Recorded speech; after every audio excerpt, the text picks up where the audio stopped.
Hi Year 7s. So we have done our colouring in of our fish. I apologise that there was an issue with the Sea Creatures video number 3. It's incredibly exciting, but it got banned off YouTube because they said there was, well, they deemed it as inappropriate, and I still to this day can't quite realise why, but I appealed it. I fought the war and I won, because then they said, we're really sorry, it's fine, off you go, and they reinstated it. So it's there if you want to go back and look, but it was just finishing off our Sea Creatures. Now this is the end goal, okay? If you remember, the whole point of this exercise is to practice our complementary colours. So on our colour wheel, they are the colours opposite each other. Do I have a colour wheel handy I can use? Let's have a peek. There's one here. Okay, so there's the fish that we were doing in school, and we have red opposite green, blues opposite oranges, and purples opposite yellows. Okay, now, yeah, there are complementaries. So that's why the fish are in the colour schemes that they are, or the sea creatures. Got to stop calling them fish. They're not all fish. Now, I did different ones in my video. This is some that are already pre-prepared in a book. But it's this background I want to talk to you about today, because we're going to create their environment. Now, I did send a message out. If possible, could families organise paints for you? So if you have your paints, that's brilliant. You can use them today. And if you don't, it is absolutely not a problem. I asked about the paints because I'm just aware that lockdown can get a little bit dull if it's just constantly pens or pencils.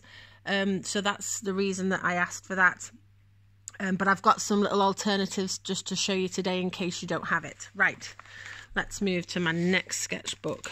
So what I've done here is I've actually trialed making sure I'm using the same paper that you guys are in your books.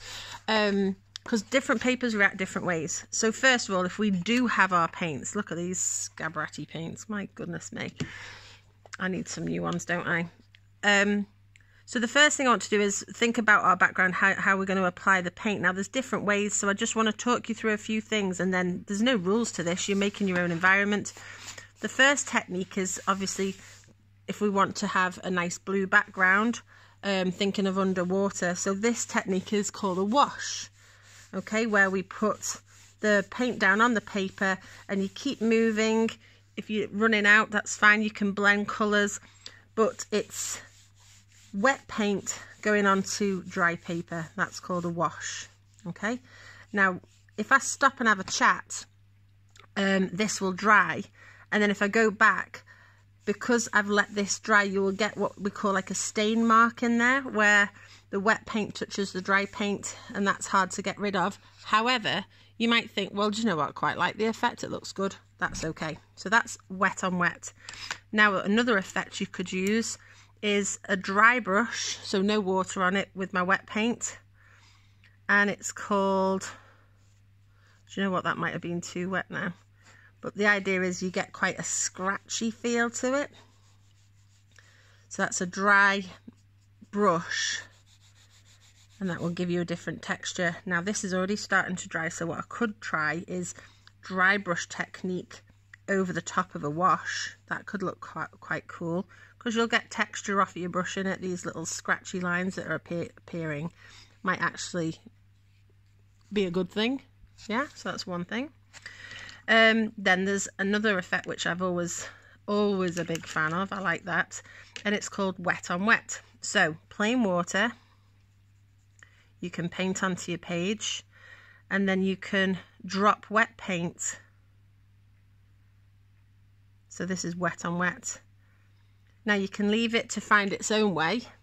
You can manipulate it by moving it around, swishing it, or you can tilt your book in different ways to get different effects. So you could have like dripping, but that's a wet on wet effect. Now I've just kept using like what's called a Prussian blue here, but there's nothing stopping you mixing your colours. Just because we're saying, oh, it's an underwater scene, you can have different colours going on in there. You might want to bring in sea greens. You might want to bring in little bits of purple. Miss, can I make mine a rainbow? I'm going to say that I'd like it to look like it's under the water. So let's not go for crazy rainbows, because we also don't want to detract from the beautiful fish. So that's quite wet now, and I've probably overpainted it. Let's just put a few blobs extra, let that dry. Okay, so that's if we've got our paint. If we haven't got our paint, we could try felt tip pens. Now, felt tip pens are all right for colouring in. Some felt tip pens are better than others. Again, some will play differently on the paper than others. But life hack, which is like, I was today years old when I learnt how to use felt tip pens as paints. If we wet the paint, the ink on the paper, it can become a paint, and you will find some colours play nicer than others. Okay, so that is a felt tip pen using it as a paint. Mind blown. Okay, next one is tea and coffee. So I've got some tea that I have put the tiniest bit of water in there and let it just soak for a while so it gets stronger. I've got some weaker where I've added some water. And with that one, you might say, well, hang on, I thought we were doing watercolours. Well, you imagine if it's some skanky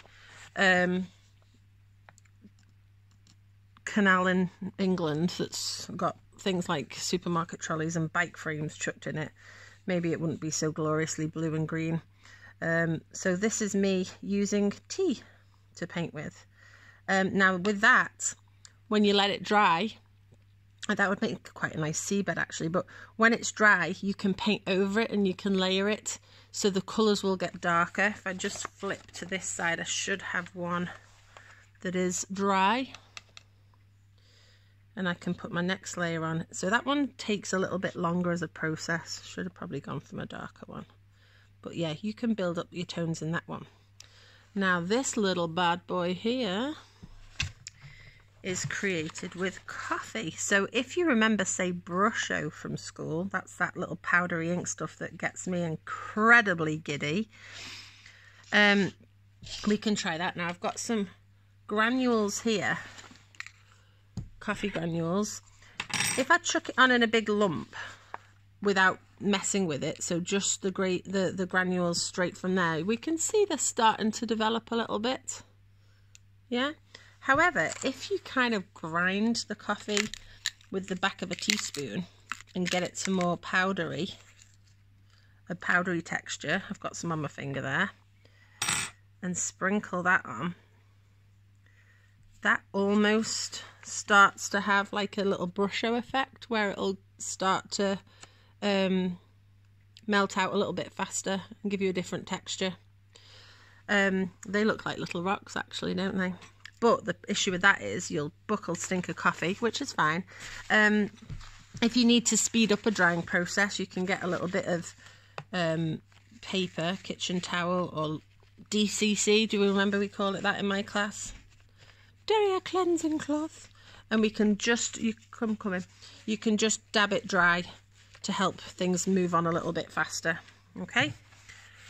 So that's tea and coffee. And if it's a case of, well, I don't have that, and I don't have,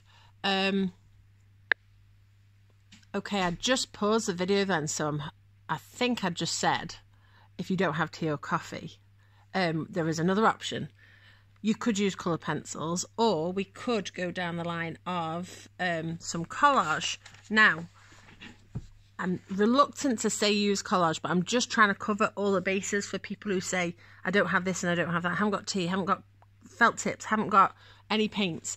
But I know that we've got a collage job coming up in a few weeks, so I ideally didn't want to use it. But if you really don't have anything, I have gone through a supplement here that is in the classroom.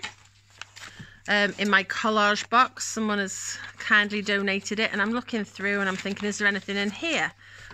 So first of all, I see some greenery. I might steal a little bit of that.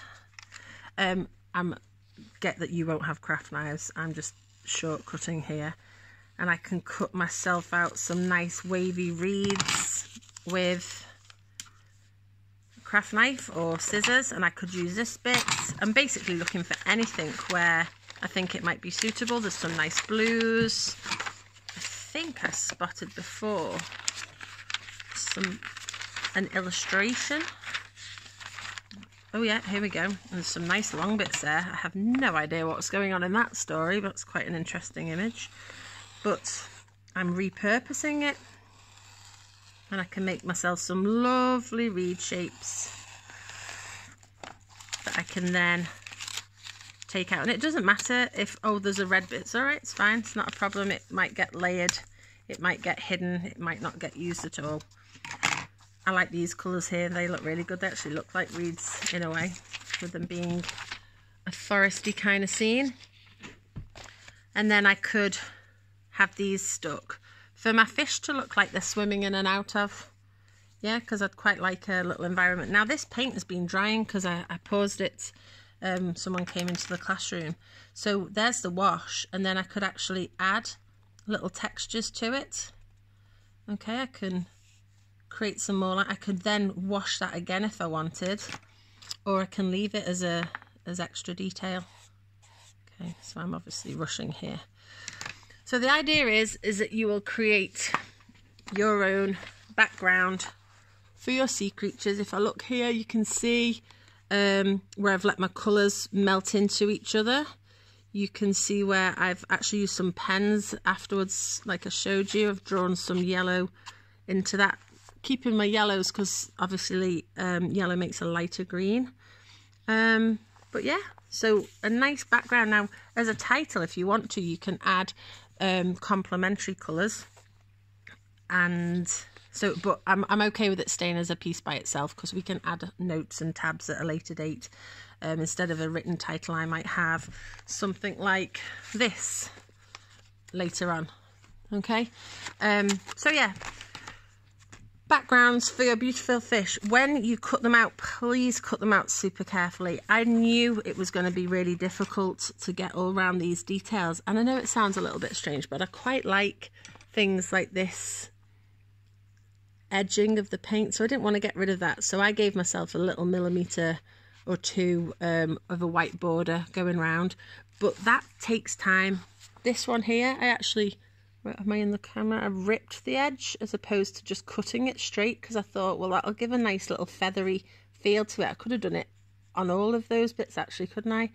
That one was a bit tricky to get in with my scissors, but be patient. There's nothing kind of worse than doing this beautiful background and then doing a rough job with your scissors and slapping them on. Think about where they're going to position. But as I say, with those reeds, there'd be nothing stopping me kind of having one over. I wouldn't stick that to this because I've spent time colouring that, and I don't want to hide the gorgeousness of my colouring in, if I do say so myself. So what I could do with that is either glue here and then leave it flapping like this, or I could put a blob of glue there so that it looks like he's swimming through. Yeah. Okay, so time wise, I'm going to set that for this week and next week, 2 weeks, to make sure that your background is done and that you have got your fish cut out. Next week, if you think, oh, do you know what, miss, I got that done quite handy, I'll give a little extension task so you're not sitting twiddling your thumbs and all that business. All right, guys, any questions, get in touch with me, or if it's Miss Abbott's class or Miss Dee Dee's class, no problem, get in touch, and good luck making your beautiful backgrounds for your complementary sea creatures.